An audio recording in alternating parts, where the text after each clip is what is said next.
Assalamualaikum warahmatullahi wabarakatuh. Shalom, Om Swastiastu, Namo Buddhaya, salam kebajikan, dan salam sejahtera bagi kita semua. Di sini saya Sinta Dewi Rahmawati dari Departemen Sistem Informasi dengan NRP 5026231231 pada mata kuliah pemrograman web kelas C. Nah, berdasarkan dari pembagian topik terkait dengan sintak CSS, kemarin saya mendapatkan dua topik, mulai dari CSS 3D Transform dan juga CSS Media Queries. Nah, oke langsung aja di sini kita bahas dulu terkait dengan apa itu 3D Transform dan juga CSS Media Query. Oke. Nah, yang pertama ada 3D Transform. Apa sih tiga dimensi dari suatu transformasi dalam CSS itu? Jadi di sini itu memungkinkan adanya suatu dari elemen HTML itu dimanipulasi dalam ruang tiga dimensi. Mulai dari dimensi X, Y, dan juga Z. Nah, dengan adanya ini itu elemen itu biasanya dapat diputar, dipindahkan, atau diperbesar dalam perspektif tiga dimensi. Terus dengan adanya properti CSS 3D Transform ini, kita dapat menggunakan beberapa fungsi transformasi dari tiga dimensi itu sendiri, mulai dari rotasi X, rotasi Y, dan juga rotasi Z. Lalu untuk apa aja sih fungsi dan fitur yang ada di 3D Transform CSS ini itu mulai dari ada matriks tiga dimensi, translate 3D, translate dari sumbu Z, skala 3D, skala Z, rotasi 3D, rotasi X, rotasi Y, rotasi Z, dan juga perspektif itu sendiri. Gimana sih bentuk implementasi dari function-function yang ada di CSS 3D Transform ini? Nah, kita langsung aja ke implementasi kode. Nah, kalau dari berdasarkan platform yang ada di website ini kan kalau misalkan diberikan suatu contoh hanya memberikan bentuk kalau ditransformasikan secara sumbu rotasi, yaitu bentuknya akan berubah sebanyak derajat yang sudah diimplementasikan di suatu kodenya. Nah, di sini kita lakukan beberapa modifikasi. Yang pertama, kita buat kontainernya dulu. Nah, di sini ada kontainer dengan perspektif 500 pixel. Kenapa 500 pixel? Karena semakin tinggi perspektif, maka dia memiliki kedalaman yang semakin halus. Jadi misal 500 pixel, ini tuh akan memberikan suatu efek 3D yang lebih dramatis. Atau kalau misalkan 1000 pixel, dia punya efek yang normal. Dan kalau misalkan 2000 pixel, dia bakalan ngarah ke efek dua dimensi karena terlalu halus. Terus kita punya kelas GIFX dengan panjang 100% yang menyesuaikan lebar layar, height-nya 50 pixel, align itemnya center dengan background color-nya, dan juga border 2 pixel dengan keterangan solid. Terus kita display secara flex. Nah, di sini tuh adanya fungsi flexbox untuk agar semua pengaturan elemen itu bisa dijadikan satu di kontainer nanti. Jadi lebih mudah dalam pengaturan, entah itu pengaturan posisi, ukuran, dan sebagainya. Terus ada justify content, di sini juga terisi center. Sebenarnya perbedaan antara align item dan juga justify content di sini tuh kalau misalkan align item, dia bakalan ngatur secara posisi vertikal. Kita langsung coba aja. Nah, kita kan punya align itemnya center dan juga justify contentnya center. Di penulisan ini, dia bakalan tulisannya ada di tengah-tengah, karena secara vertikal di align center kita tulis di tengah, dan juga di justify contentnya kita tulis tengah. Kalau misalkan kita tulis atur secara top atau di atas, dia bakalan berubah di atas tulisannya. Jadi itu fungsi align dan juga justify. Oke, terus di sini juga ada transform style dari preserve tiga dimensi biar kita mempertahankan adanya efek dari tiga dimensi itu sendiri, dan juga transition selama 3 detik. Jadi kalau dihitung ini ada 3 detik selama satu transisi. Terus di sini ada div X secara hover. Jadi ketika kita mengarahkan suatu kursor ke bagian kodenya ini, ke bagian div-nya, dia bakalan melakukan transformasi dengan rotasi X sejumlah 360 derajat. Karena kita mengaturnya sebanyak 360 derajat. Nah, 360 derajat kan. Kalau misalkan kita atur sebanyak 180 derajat, dia bakalan berputar transformasi rotasi X sebanyak 180 derajat aja. Nah, berarti di sini dia nggak bakalan balik ke posisi semula, karena cuma 180 derajat. Oke, kita balikin lagi. Nah, untuk div Y, itu juga sama, cuman bedanya di sini hanya terdapat pada rotasinya. Tadi kan rotasi secara sumbu X. Nah, kita lakukan rotasi dari sumbu Y. Untuk pengaturannya sama, mulai dari width-nya, height-nya, align itemnya, background color-nya, border, display, justify content, transform style, dan juga transition. Nah, kenapa di sini warnanya hijau, sedangkan kalau di sini background color-nya agak kebiruan? Karena ini nanti berpengaruh dari CSS Media Query-nya. Oke, ini kan udah kita lakukan 3D CSS 3D transform. Kalau misalkan kita mau bikin secara benar-benar 3 dimensi secara bentuknya juga, itu gimana sih? Nah, yang pertama kita bikin kontainer 3 dimensi dulu. Kita bikin kelasnya dulu dengan animasinya rotasi secara infinite linear 20 detik. Jadi dia bakalan infinite secara terus-menerus. Jadi dengan waktu selama 20 detik. Terus transform style-nya preserve 3 dimensi karena memang mau 3 dimensi. Justify content-nya flex start dan juga gap-nya selama 30 pixel. Terus kita juga punya cup baru buat bikin box-nya semacam box dengan transform style preserve 3 dimensi, posisinya relatif, width-nya 100 pixel dan height-nya 100 pixel. Untuk ukuran pixel ini dibebaskan, disesuaikan aja. Terus kita punya side buat ngatur sisi-sisinya.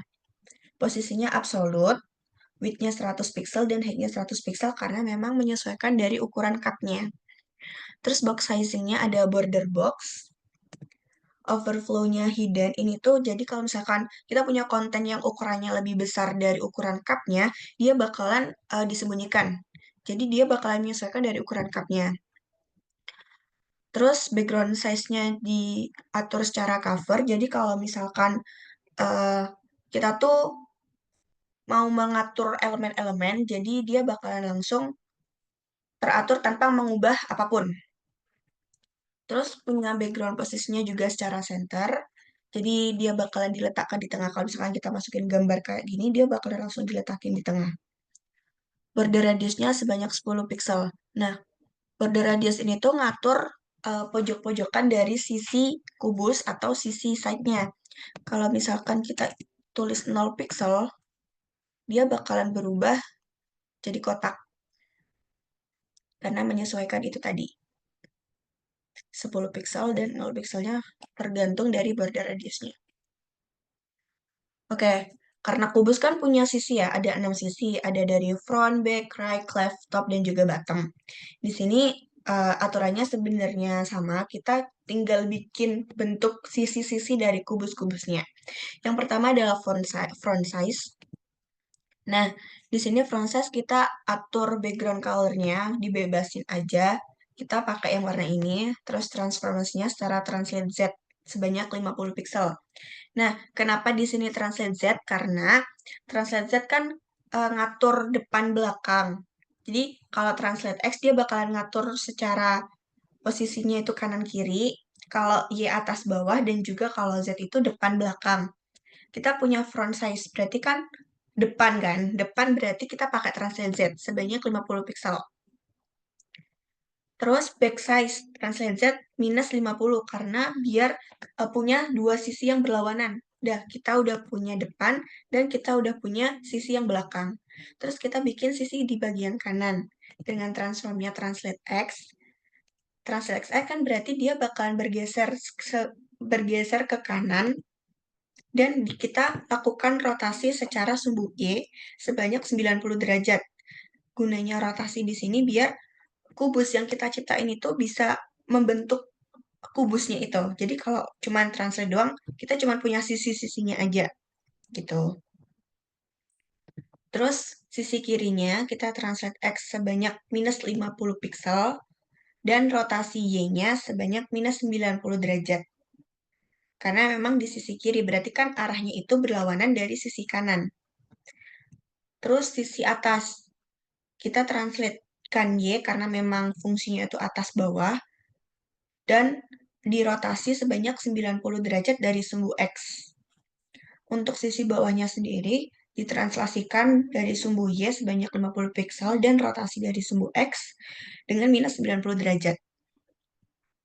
Nah, di sini juga ada peraturan untuk rotasi dari cupnya itu sendiri. Jadi 0%, 25%, 50%, 75%, dan 100%. Jadi dia bakalan berotasi sesuai dengan aturan yang udah kita bikin di implementasi kodenya. Nah, itu buat yang CSS 3D Transform. Sekarang kita lanjut ke, oh ya, jadi ini yang bagian implementasi kode dari dua hal kotak-kotak tadi. Terus ini untuk yang 3D Transform bentuk kubusnya. Dan ini untuk HTML kodenya. Di HTML kodenya kita masukin di bagian bawah. Karena memang mau membuatnya di bawah bentuk-bentuknya, jadi kita tulis kodenya di bagian bawah paragraf. Kita punya kelas dari container tadi, terus dengan div kelasnya untuk div X, dengan keterangan namanya mentoring agama Islam, dan juga berlaku buat div Y. Terus ini untuk yang bagian bentuk kubusnya tadi. Kita punya dari kelas container 3D, terus di bawahnya ada cup, dan dari semua sisinya itu kita tulis dari divider kelasnya. Kenapa di sini ada keterangan gambar? Karena kita mau masukin di bagian ini. Ini kan ada gambarnya, jadi kita masukin di bagian gambar. Karena saya pengennya secara gambarnya itu ditaruh di depan dalam artian front side, jadi penulisan kode image source-nya kita tulis di kode side front. Oke. Sekarang kita masuk ke CSS Media Queries. Nah, apa sih CSS Media Queries itu? Jadi Media Query itu merupakan teknik dalam CSS yang memungkinkan adanya tampilan halaman web yang menyesuaikan dengan berbagai ukuran layar atau perangkat. Nah, fungsinya apa aja? Yang pertama pasti bikin desain responsif. Jadi nanti istilahnya kayak membuat aturan dari ukuran layar-layar yang bakalan jadiin websitenya tadi, sehingga websitenya itu bisa responsif. Terus yang kedua, menyesuaikan tata letak berdasarkan resolusi layarnya. Dan yang ketiga, mengoptimalkan tampilan untuk perangkat mobile, tablet, dan desktop. Karena balik lagi, karena emang CSS ini itu digunakan untuk tampilan dari halaman web itu sendiri agar bisa menyesuaikan ukuran layar. Terus, query median itu juga bisa memeriksa banyak hal, mulai dari lebar dan tinggi viewport, orientasi viewport, dan juga resolusinya. Nah, di sini ada beberapa fitur dari CSS Media Query, dari orientation, max height, min height, height-nya, max width-nya, dan min width-nya, sama width-nya itu sendiri.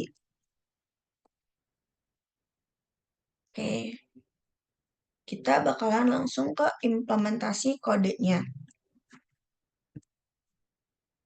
Di implementasi kode ini, kita langsung tulis di bagian CSS-nya, karena misal kita lihat dulu contoh ini. Nah, di sini kan untuk bodinya secara default itu punya background pink.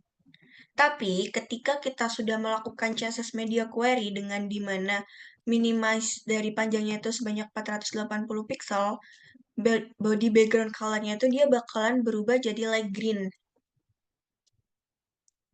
Nah, ini kan masih di bawah 480 ya. Ini kan keterangannya 480. Di sini 397.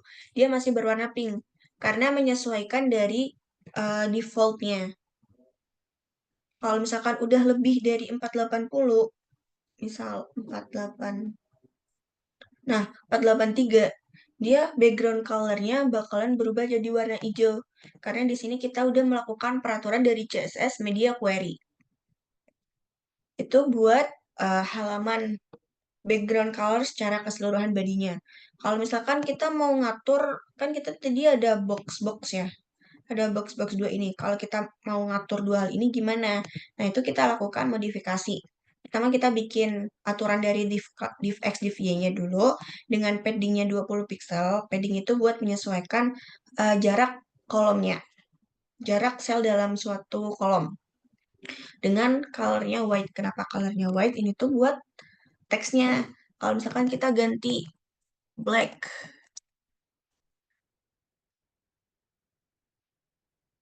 nah dia bakalan berubah jadi hitam warnanya. Tapi karena mau yang agak colorful dikit, jadi kita bikin white aja. Oke, udah.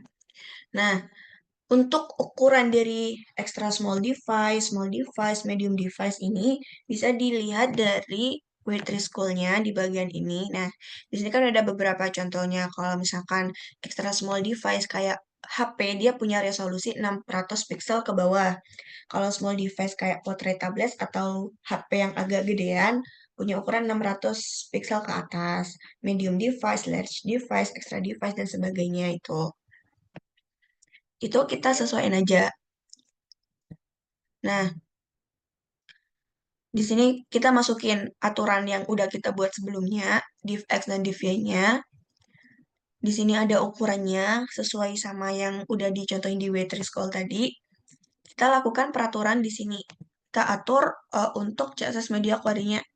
Misal dengan panjang maksimal 600 pixel, kita punya background color tuh warna merah, pengennya warna merah. Terus untuk ukuran font size-nya itu 14 pixel dan bordernya 2 pixel dengan keterangan solid. Jadi untuk bordernya dia bakalan berubah jadi solid. Ini kan masih yang uh, dash ya, agak yang panjang-panjang dikit. Tapi ketika nanti kita agak panjangin, dia bakalan berubah agak panjang juga, menyesuaikan dari ukuran resolusi pixelnya. Nih, jadi ketika kita punya dengan resolusi yang agak di bawah 600 pixel dengan maksimal 600 pixel, dia bakalan ngebentuk kayak gini dengan background colornya merah dan bordernya secara solid. Terus kalau misalkan dengan ukuran device 601 sampai 767. Nah, kita warna hijau karena kita ngaturnya warna hijau. Font size-nya 16 pixel, bordernya 2 pixel dan dengan aturan dash agak panjang-panjang. Terus kalau misalkan yang agak lebar lagi dengan ukuran dengan ukuran minimal 768 pixel dan maksimalnya 991 pixel, kita atur background colornya warna biru. Font size-nya digedein lagi, bordernya secara dot. Jadi dia bakalan berubah menyesuaikan dengan pixelnya. Nah, warnanya biru, font size-nya lebih gede, dan bordernya lebih ke dot.